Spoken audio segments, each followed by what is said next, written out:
I got so much motherfucking design on right now. Break it down, bring it back, make it clap. I got 3 old thoughts, new block, where that thing. Bitches on my line, and you know. Assalamualaikum warahmatullahi wabarakatuh. Waalaikumsalam warahmatullahi wabarakatuh. Baik, di sini saya Dinda Ayu Dwi Lestari akan menjelaskan kepada ibu-ibu sekalian bagaimana cara meningkatkan kesadaran pentingnya parenting sejak dini bagi calon orang tua. Nah, sebelumnya saya mau tanya nih buat ibu-ibu yang ada di sini, udah pada nikah semua atau ada yang masih belum menikah? Saya ngenteni bapak Alhamdulillah pengantin baru. Oh, itu yang pengantin baru ya? Masih belum punya anak ya? Belum, tapi pengen. Ya, semoga Allah diberi momongan ya. Pokoknya belum nikah berarti ya? Belum, tapi sudah mau ada calonnya. Ya, semoga aja soleh hari raya ya. Terima kasih. Baik, untuk selanjutnya next.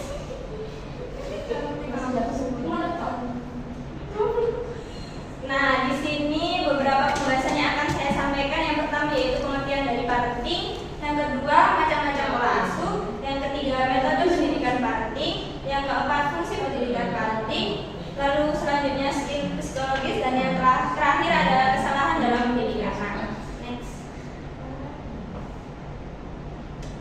Nah, untuk latar belakang perkembangan anak, faktanya kian berubah seiring berkembangnya zaman. Misalnya zaman dahulu anak-anak tidak terpapar oleh gadget seiring masa pertumbuhannya. Nah, untuk zaman ini kan banyak banget ya anak-anak yang kecanduan gadget. Mungkin ada nggak anaknya dari ibu-ibu ini yang kecanduan banget sama HP? Ini anaknya ibu ini. Iya, Bu, anaknya terus main HP terus. Iya. Main HP. Nah, anaknya tantrum, dibawanya tantrum. beda dengan zaman sekarang ya. Oleh sebab itu ayah maupun ibu ini membutuhkan banyak informasi dan beradaptasi sesuai dengan zaman untuk bisa mengasuh anaknya menjadi lebih baik lagi. Next.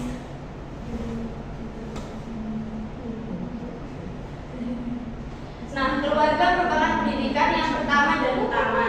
Keterlibatan keluarga dalam pendidikan anak merupakan suatu keharusan. Berbagai studi menunjukkan bahwa keterlibatan keluarga dalam pendidikan dapat meningkatkan proses hasil belajar anak. Secara khusus, keterlibatan keluarga dapat mendorong capaian prestasi belajar dan penumbuhan karakter anak. Jadi kita sebagai orang tua harus melibatkan segala aktivitas anak ya, dalam mengasuh, harus banyak-banyak mengawasi agar anak itu tidak salah pergaulan. Next.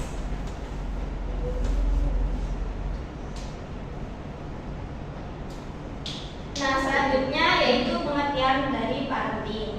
Parenting adalah pekerjaan dan keterampilan orang tua dalam mengasuh anak. Parenting menyangkut semua perilaku orang tua sehari-hari, baik yang berhubungan langsung dengan anak maupun tidak, yang dapat ditangkap maupun dilihat oleh anak-anaknya. Dengan harapan apa yang diberikan kepada anak akan berdampak positif bagi kehidupannya, terutama bagi agama, diri, bangsa, dan juga negaranya. Next. Nah, selanjutnya yaitu macam-macam pola pengasuhan.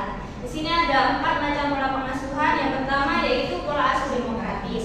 Pola asuh demokratis ialah pola asuh orang tua yang dapat bekerja sama dan memiliki sifat kooperatif dalam pemberian dampingan dalam kehidupan sehari-hari. Pola asuh demokratis ini memiliki ciri khusus yaitu orang tua memberikan kepercayaan kepada anaknya dalam bentuk kebebasan berkreasi. Jadi orang tua itu membebaskan anaknya memilih apa yang dia pilih, tapi tetap dalam pantauan orang tua. Nah, untuk yang selanjutnya yaitu pola asuh otoriter. Pola asuh otoriter adalah gaya pendampingan yang di dalamnya berlaku sebuah aturan yang sangat ketat pada anak. Ciri dari model ini adalah orang tua memiliki kendali penuh atas kehidupan anak-anaknya.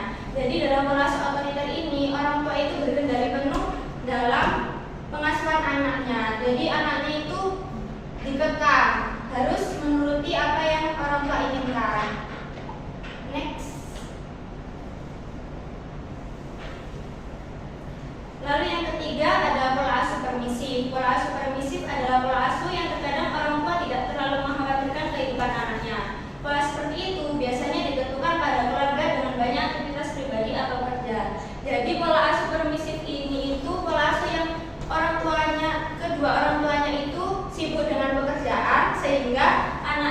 tidak mendapatkan perhatian penuh dari kedua orang tua. Nah, di sini ada nggak ya ibu-ibu yang ibu sama ayahnya itu kedua-duanya bekerja? Nggak ada ya? Ya, berarti jangan sampai ya, karena nanti kasihan anaknya tidak mendapatkan perhatian dari orang tuanya. Dan yang terakhir yaitu pola asuh penelantaran. Pola asuh penelantaran yaitu pola asuh di mana orang tua menelantarkan anak dan tidak terlibat sama sekali dengan anak.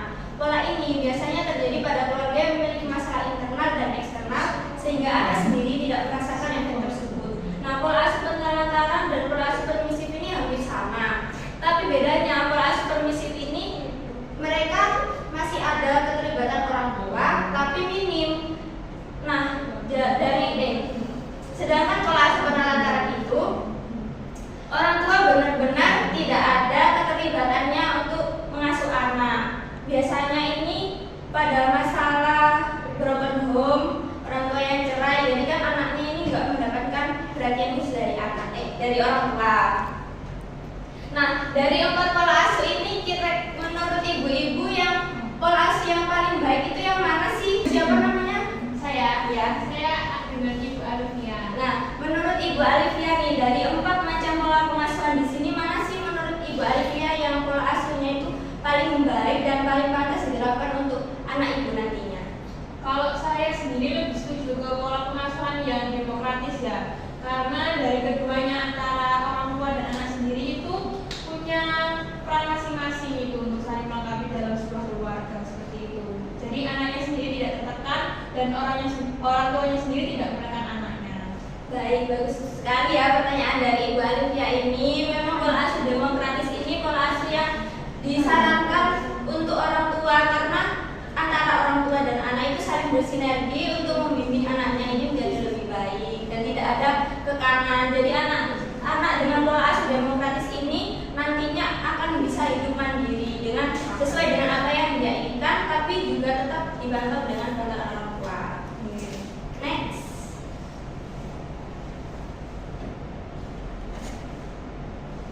Nah, di sini ada contoh dari pola pengasuhan. Yang pertama, contoh pola asuh demokratis, yaitu memberikan kebebasan kepada anak untuk memilih dan melakukan suatu tindakan. Pendekatannya kepada anak bersifat hangat dan pola asuh ini tetap menanamkan kehendak yang tinggi pada anak namun disertai dengan sikap yang demokratis. Sesuai dengan yang sudah saya jelaskan tadi ya, pola asuh demokratis ini pola asuh yang membebaskan anak sesuai dengan apa yang diinginkan anak.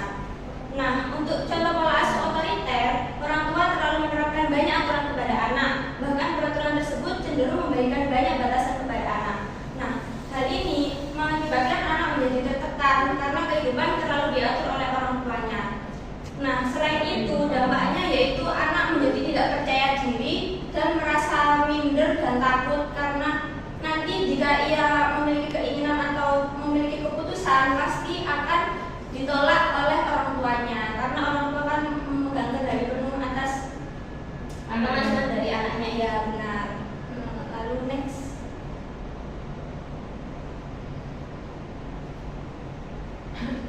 Yang selanjutnya yaitu pola asuh permisif. Nah, contoh pola asuh permisif yaitu membiarkan anak bergaya tanpa batasan, misalnya bermain game terus-menerus.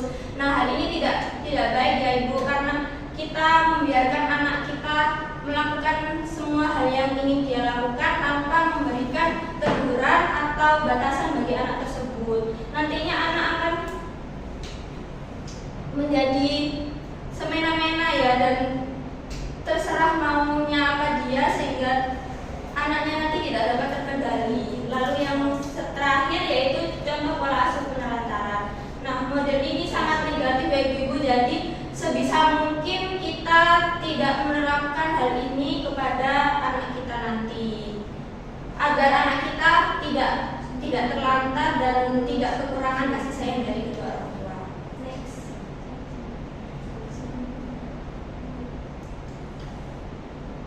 Nah, untuk materi yang selanjutnya yaitu metode pendidikan parenting. Salah satu metode pendidikan parenting yang sering dibicarakan adalah smart parenting dengan motonya bahwa hanya smart parent yang akan melahirkan smart generation. Rati Ibrahim menjelaskan, smart parenting adalah konsep tentang S. Specific, M. Measurable, A. Attainable, L. Realistic, and T.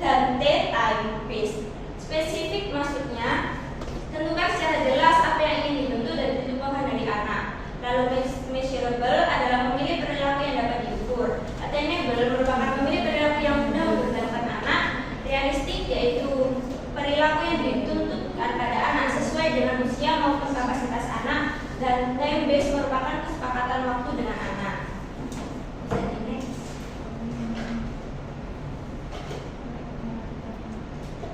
Nah, selanjutnya yaitu fungsi pendidikan parenting. Pendidikan dan pembentukan kepribadian anak merupakan hal yang sangat penting dan memegang peran yang sentral dalam hidup seorang anak.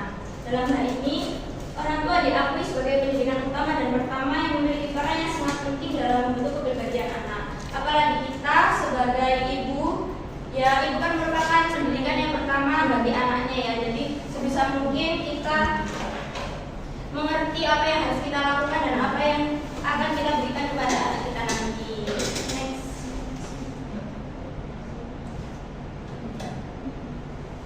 Nah, untuk materi selanjutnya yaitu skill psikologis. Para yang berhasil menerapkan model pengasuhan yang tepat dapat dikatakan memiliki keterampilan pengasuhan yang memadai. Itu akan melahirkan orang tua yang anaknya merasa aman, dapat diandalkan, positif dan juga responsif. Nah, yang pertama yaitu bisa berbeda atau dibiarkan berbeda. Setiap anak membutuhkan perhatian, dorongan, bentuk, dan bakat yang tidak rata. Itu karena perbedaan kualitas alami, karakter, kecerdasan, tubuh, kecepatan belajar, kesenangan dan selera. Kesalahan terbesar orang tua adalah membandingkan anaknya dengan yang lain. Jadi jangan sampai ya ibu-ibu itu membandingkan anaknya dengan anak yang lain. Itu akan membuat anak sakit hati tentunya dan juga merasa minder karena merasa dirinya itu tidak seperti yang diinginkan oleh orang tuanya. Next.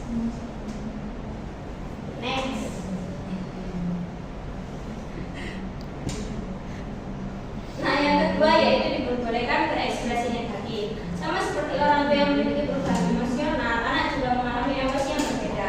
Terkadang mereka juga sangat sensitif dalam berbagai hal terkait perkataan atau perbuatan. Tantangannya adalah semua anak mengerti bahwa emosi cukup sensitif, baik dalam bentuk positif maupun negatif adalah hal yang normal dalam kehidupan.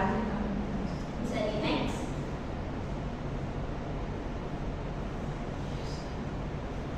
Nah, yang ketiga yaitu dapat mengatakan tidak. Orang tua mendengarkan dan memahami penolakan ini dan membimbing anak untuk bekerja sama, memutuskan apa yang mereka inginkan. Jadi tidak semua hal yang diinginkan anak itu bisa dituruti. Tetapi orang tua memantau seberapa besar tanggung jawab anaknya untuk memilih pilihannya sendiri. Orang tua juga bisa melakukan diskusi pada anak.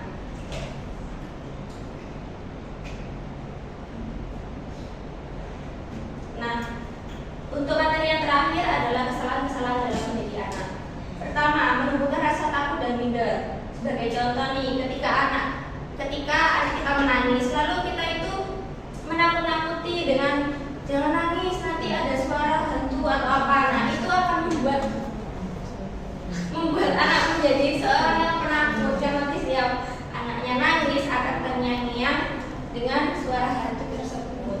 Nah, lalu yang kedua yaitu membiasakan anak hidup foya-foya dan mewah. Di sini ada nggak ya ibu-ibu yang anaknya itu dibiarkan berfoya-foya? Ada. Mungkin ibunya yang di belakang.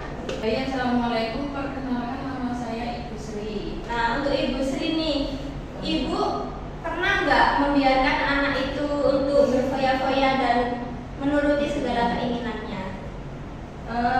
Sepertinya tidak, karena saya melihat kalau misalnya emang barangnya itu dibutuhkan ya saya setuju untuk dibeli. Kalau memang tidak dibutuhkan ya tidak bisa.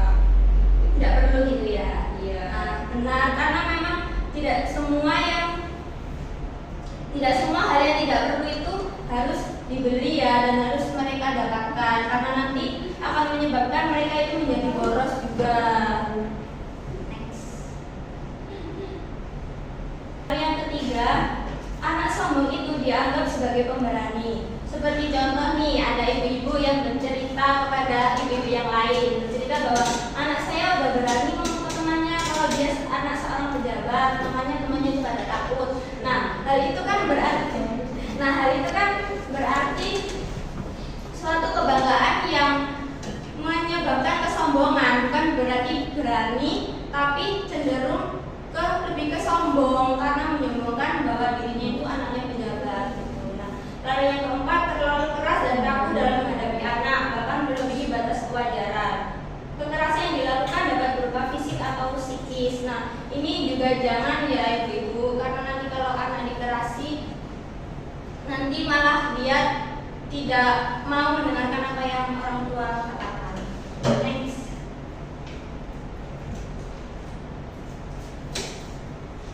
Nah, di sini saya akan mengajak ibu-ibu untuk berdiskusi ya. Diskusi mengenai ini ada persoalan pertama.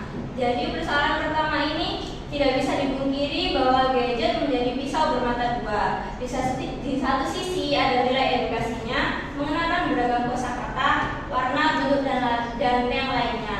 Namun jika penggunaan gadget ini tidak pada porsi yang wajar akan menyebabkan ketagihan. Nah, bagaimana sih menurut ibu-ibu cara mengatasi anak yang sudah ketagihan gadget? Mungkin tadi ada Ibu Melani ya yang anaknya tadi kecanduan gadget. Nah, itu bagaimana ibu untuk cara mengatasi agar anaknya itu tidak selalu bermain gadget?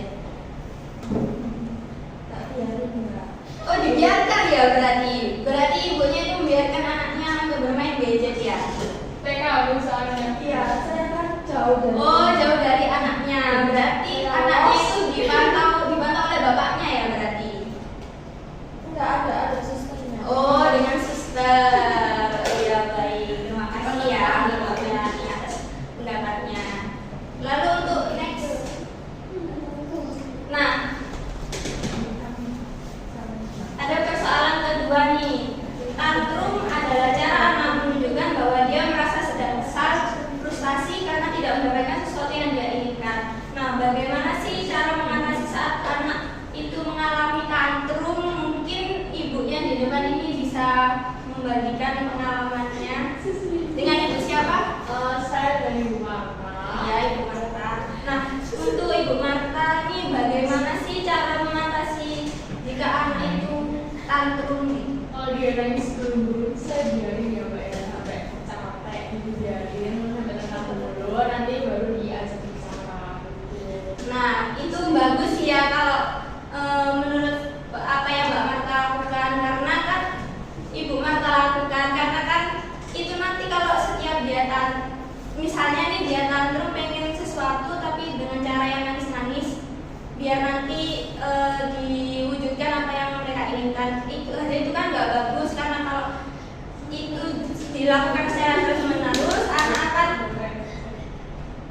menjadikan menangis itu menjadi senjata supaya apa yang dia inginkan itu kan bisa dikabulkan gitu ya. Jadi membiarkan dia dulu dengan tenang lalu nanti diajak bicara gitu ya. Ya baik, terima kasih untuk Ibu Marta telah berbagi pengalamannya.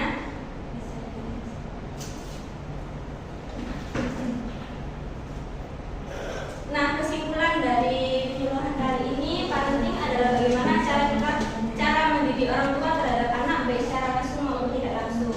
Parenting ini menyangkut semua perilaku yang dilakukan oleh orang tua sehari-hari terhadap anaknya. Orang tua yang berhasil menerapkan pola asuh yang benar memiliki hubungan yang sangat positif dengan anaknya, sehingga menimbulkan self-esteem yang kuat pada diri anak. Orang tua hendaknya memberikan perhatian yang cukup kepada anak dan tidak membandingkan anaknya dengan anak yang lain. Peran serta orang tua sangat penting dalam menanamkan nilai moral pada anak, karena pendidikan sekolah tidak akan besar pengaruhnya tanpa keterlibatan dari keluarga. Sekian yang dapat saya sampaikan, kurang lebihnya mohon dimaafkan. Wassalamualaikum